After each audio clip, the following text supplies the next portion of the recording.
প্রিয় দর্শক, আপনাদের সবাইকে স্বাগত জানাচ্ছি বাংলা ভিশনের পর্দায়। বাংলা ভিশনের সাপ্তাহিক আয়োজন বিচিত্রা নিয়ে আমি নুসহাত সাওম হাজির হয়ে গেলাম আপনাদের সামনে। এই অনুষ্ঠানের মাধ্যমে আমরা দেশের ইতিহাস, ঐতিহ্য এবং আমাদের আশেপাশে ঘটে যাওয়া বিভিন্ন সামাজিক, সাংস্কৃতিক ও বিনোদন জগতের সর্বশেষ খবর জানিয়ে থাকি আপনাদের। চলুন তবে দেরি না করে জেনে নেওয়া যাক কি কি রয়েছে আজকের পর্বে।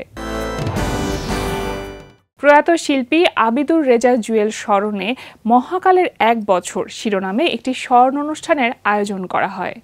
তুমি আমার স্বপ্ন হাজার বুকের নিঃশ্বাস, তোমায় নিয়ে যায় কি তারা বাজির কোনো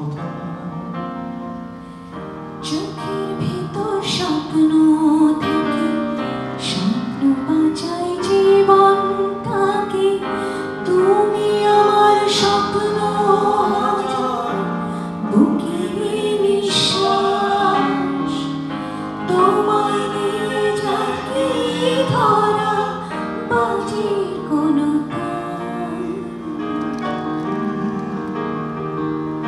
আধারে উড়ে ধুলে খালি চোখে যায় না দেখা তাকে।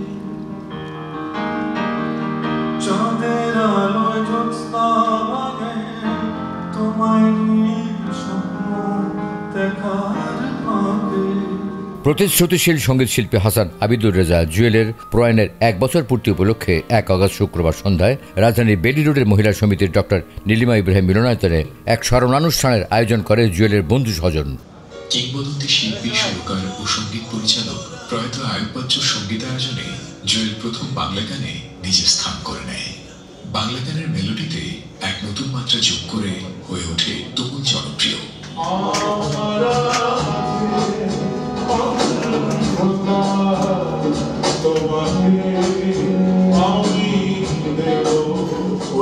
একবারই গানটা গাইতো এবং এত সুন্দর গাইতো। জুয়েল মহাকালে ১ বছর শীর্ষক স্মৃতিচারণ অনুষ্ঠানে উপস্থিত ছিলেন তার সহকর্মী, অনুরাগী, সঙ্গীত অঙ্গনের পরিজন সহ সাংস্কৃতিক অঙ্গনের বিশিষ্টজনেরা। আমি জুয়েলের এত ঘনিষ্ঠজন ব্যক্তি পর্যায়ে এবং এত ঘনিষ্ঠজন তার কর্মক্ষেত্রে, তাদের ভেতরে একজন হয়ে তাকে নিয়ে দু একটা কথা বলার সুযোগ পাচ্ছি, এতে আমি সত্যিই গর্বিত। আমি জুয়েলের ব্যাপারে তাই মনে করি। আয়োজনে শিল্পীর গাওয়া গান এবং তার কর্মজীবনের নানা দিক বিভিন্ন পরিবেশনার মধ্যে দিয়ে তুলে ধরেন উপস্থিত বিশিষ্টজনেরা। এ সময় অন্যান্যের মধ্যে পাশাপাশি অনুষ্ঠানে শিল্পী জুয়েলের মা বাবা ও পরিবারের সদস্যরা উপস্থিত ছিলেন। গণমাধ্যম নীতি নির্ধারকগণ একজন গুণী নির্মাতা হিসেবে জুয়েলের উপর পূর্ণ আস্থা রাখতেন। আজীবন কর্মক্ষেত্রে সেই আস্থা ছিল অবিচল। সময়কে ধারণ করে জুয়েল নির্মাণ করেছিল টেলিভিশন মিডিয়ার জন্য নতুন এবং সময় উপযোগী নানা অনুষ্ঠান। অতিথিদের আলোচনার পরে অনুষ্ঠানে জুয়েলের গাওয়া গান পরিবেশন করেন শিল্পীরা।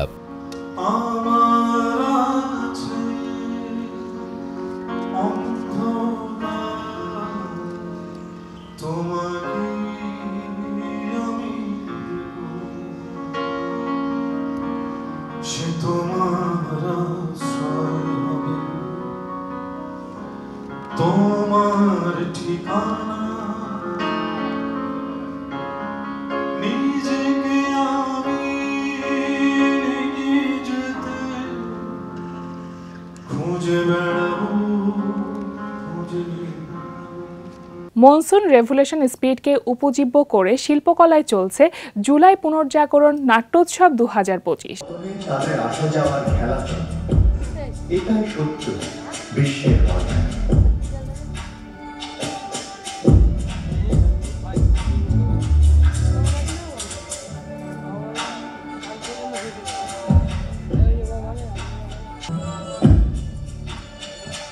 বিপ্লব ধ্বংস নয়, সৃষ্টির প্রসব বেদনা মাত্র।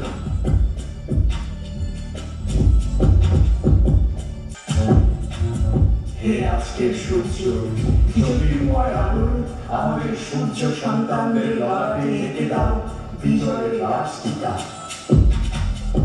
2024 সালে জুলাই আগস্টে ছাত্র জনতার যে ঐক্যবদ্ধ আন্দোলন দেশ জুড়ে প্রতিধ্বনিত হয়েছিল, সেই সময় আত্মত্যাগ, প্রতিবাদ ও প্রতিজ্ঞার ভাষ্য এবার রূপ নিয়েছে নাটকে, যেখানে সংলাপ হয় প্রত্যয়ের ভাষা, দৃশ্য হয় ইতিহাসের অন্তর্জীবন, আর মঞ্চ হয় এক প্রতীকী রাজপথ। আমাদের বিজয় নিশান, নতুন ভোরের নতুন আলোয় ফুটুক নিহিত ফুল, ফুল সৌরভে অগণিত তারার মিলিত অপার বিকিরণে চমক আসুক আমাদের বিজয় নিশানে। সংস্কৃতি বিষয়ক মন্ত্রণালয়ের আয়োজনে এবং বাংলাদেশ শিল্পকলা একাডেমির ব্যবস্থাপনায় 31 জুলাই বৃহস্পতিবার সন্ধ্যায় জাতীয় নাট্যশালার প্রধান মিলনায়তনে 9 দিনব্যাপী উৎসবের উদ্বোধনী অনুষ্ঠানে সভাপতিত্ব করেন বাংলাদেশ শিল্পকলা একাডেমির দায়িত্বপ্রাপ্ত মহাপরিচালক মোহাম্মদ ওয়ারেস হোসেন। এতে স্বাগত বক্তব্য প্রদান করেন বাংলাদেশ শিল্পকলা একাডেমি নাট্যকলা ও চলচ্চিত্র বিভাগের পরিচালক ফয়েজ জাহিদ। অতিথিদের আলোচনার পর মঞ্চস্থ হয় নাটক রিভোল্ট।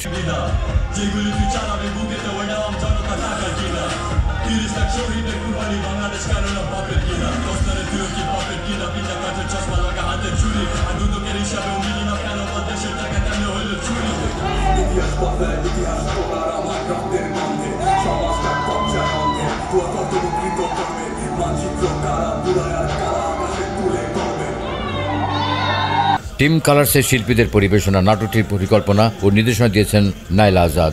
8 দিনব্যাপী এই উৎসবে আরও অংশ নিয়েছে দেশের 11টি খ্যাতনামা নাট্যদল, যারা পরিবেশন করছে 11টি ভিন্ন ভিন্ন ধারার নাটক। প্রত্যেকটি নাটক নির্মিত হয়েছে 2024 সালের আন্দোলন ও সমকালীন সামাজিক বাস্তবতার প্রেক্ষাপটে। জুলাই আন্দোলনে রাস্তার অবস্থাটা তুলে ধরা হয়েছে, সেটা নাচে এবং গানে, এবং তখন যেই র্যাপ গানগুলো তৈরি হয়েছিল ওই গানগুলোকে ব্যবহার করা হয়েছে, যাতে করে আমরা ওই রাস্তার যে এনার্জি ছিল ওই এনার্জিটাকে তুলে ধরতে পারি। আমাদের টেক্সট যেটা আমরা ইউজ করেছি, মানে যেটা কথাগুলো, ওটা একটা উত্তরের জানালার একটা বই বের করেছিল রক্তাক্ত জুলাই, ওই রক্তাক্ত জুলাই থেকে টেক্সটগুলো নেওয়া হয়েছে। আর এই তো, আর মিউজিকগুলো আর নাচগুলো আমাদের কোরিওগ্রাফাররা তৈরি করেছে, এইটাই। শফিউদ্দিন শিল্পালয়ে সম্প্রতি শেষ হলো চিত্রশিল্পী মায়েশা ইসলাম অবন্তীর জীবনের বাস্তবতা নিয়ে একটি একক চিত্র প্রদর্শনী।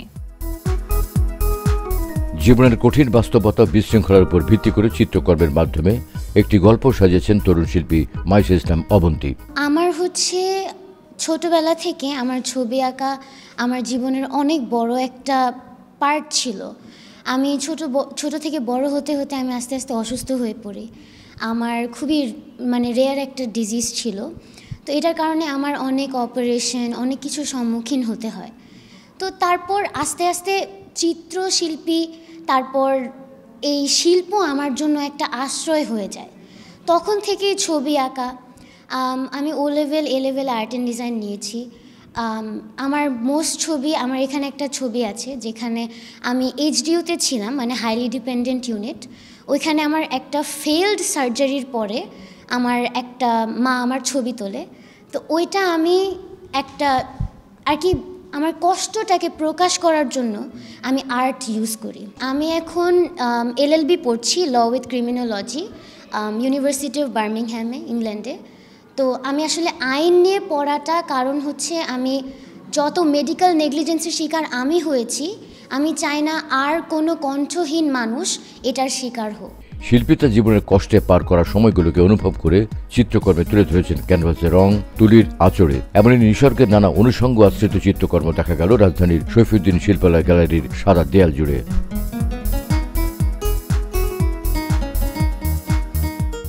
জুলাই পুনর্জাগরণ নাট্যোৎসবে সম্প্রতি শিল্পকলায় মঞ্চস্থ হলো নাটক অ্যানিম্যাল ফার্ম। এই পৃথিবীকে মনুষ্যহীন করতেই হবে।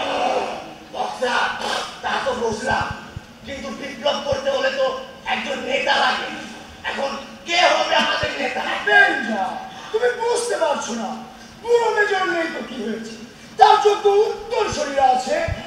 হ্যাঁ, আমাদের মধ্যে আছে জুলাই পুনর্জাগরণ 2025 উপলক্ষে বাংলাদেশ শিল্পকলা একাডেমিতে সপ্তাহব্যাপী একটি নাট্য উৎসবের আয়োজন করা হয়। তার অংশ হিসেবে 4 আগস্ট সোমবার সন্ধ্যায় জাতীয় নাট্যশালার মূল মিলনায়তনে মঞ্চস্থ হয় জর্জ অরওয়েলের অ্যানিম্যাল ফার্ম অবলম্বনে নাটক অ্যানিম্যাল ফার্ম।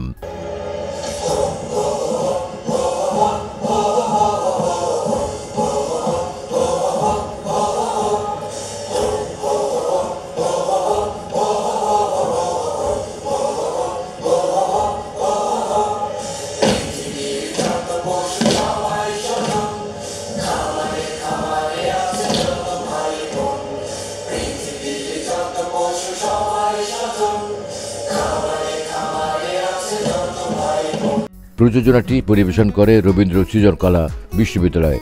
এর নাট্যরূপ দিয়েছেন নজরুল সৈয়দ এবং নির্দেশনা দিয়েছেন সাইদুর রহমান লিপন। এখন আমাদের এই সুমহান বিপ্লবের একটা ফাটল ধরাতে পশু পাখিদেরকে শোনাচ্ছ তোমার ওই ফালতু গল্প। এসব কিন্তু আমরা বরদাস্ত করবো না।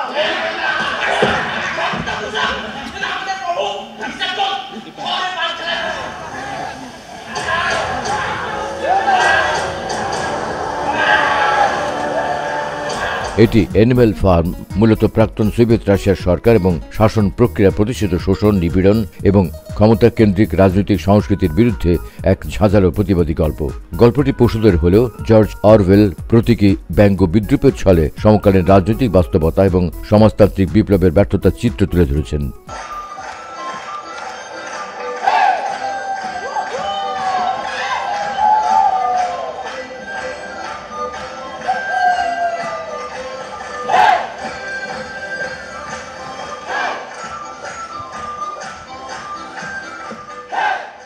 আলিয়াস প্রসেসে অনুষ্ঠিত হলো বিদ্রুপে বিদ্রোহ শিরোনামে একটি ব্যঙ্গ চর্চার জমজমাট প্রদর্শনী। সম্প্রতি ধানমন্ডির আলিয়াস প্রসেসের গ্যালারিতে একটি প্রদর্শনীর আয়োজন করা হয়। এতে দেখা যায় ব্যঙ্গকে উপজীব্য করা হয়েছে। ব্যঙ্গ সবসময় বঞ্চিতদের অস্ত্র, ক্ষমতার প্রতি হাসি ছুড়ে দিয়ে এর অযৌক্তিকতাকে উন্মোচিত করার একটি শক্তিশালী উপায়। তাই 2024 সালের আন্দোলনে ব্যঙ্গ বিদ্রুপ কিভাবে প্রতিবাদের অন্যতম হাতিয়ার হয়ে উঠেছিল সেই চিত্রই তুলে ধরা হয়েছে ইয়ার্কি আয়োজিত বিদ্রুপে বিদ্রোহ শীর্ষক এই প্রদর্শনীতে। 24 জুলাই যে আমাদের যে একটা ভয়াবহ ঘটনা ঘটেছিল বাংলাদেশে, ওই সময়ের ঘটনাকে আমরা নানানভাবে কার্টুনের মাধ্যমে, মিমের মাধ্যমে, নানা ধরনের স্যাটায়ারের মাধ্যমে আমরা প্রকাশ করেছিলাম। তো সেটারই 1 বছর পূর্তিতে আমরা এটাকে আরেকটু ফিরে দেখা জুলাই আমরা আসলে কী ধরনের জিনিস করেছি এবং প্রত্যেকটি হৃদয় বিদারক ঘটনার মাঝখানেও দেখবেন যে আপনার একটা হিউমারের ব্যাপার আছে, একটা স্যাটায়ারের ব্যাপার থাকে। এবং ওই সময়ে ওই শেখ হাসিনা স্বৈরাচারী সরকার যে ঘটনাগুলো ঘটিয়েছিল এত হাস্যকর ছিল, এত হৃদয় বিদারক ঘটনার মধ্যেও সেই হাস্যকর ঘটনাগুলোকে আমরা আসলে স্মরণ করার চেষ্টা করছি। রক্তাক্ত সেই জুলাইয়ের দিনগুলোতে ব্যঙ্গ হয়ে উঠেছিল প্রতিবাদের সবচেয়ে সাহসী মাধ্যমগুলোর একটি। যখন নাগরিকরা ন্যায় বিচার ও গণতন্ত্রের দাবিতে রাস্তায় নেমে এসেছিল, তখন তারা রাজনৈতিক প্রতিরোধের ভাষা হিসেবে ব্যবহার করেছিল কার্টুন, মিম, দেয়ালচিত্র, ভিডিও, প্রতিবাদী গান এবং কবিতা।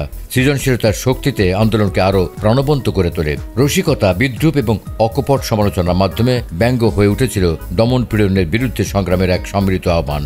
তারই প্রতিচ্ছবি হয়ে উঠেছে এই প্রদর্শনী। আমাদের বলেছে নিজেরা ইন্টারনেট বন্ধ করে দিয়ে বলেছে ইন্টারনেট নিজে নিজে বন্ধ হয়ে গেছে।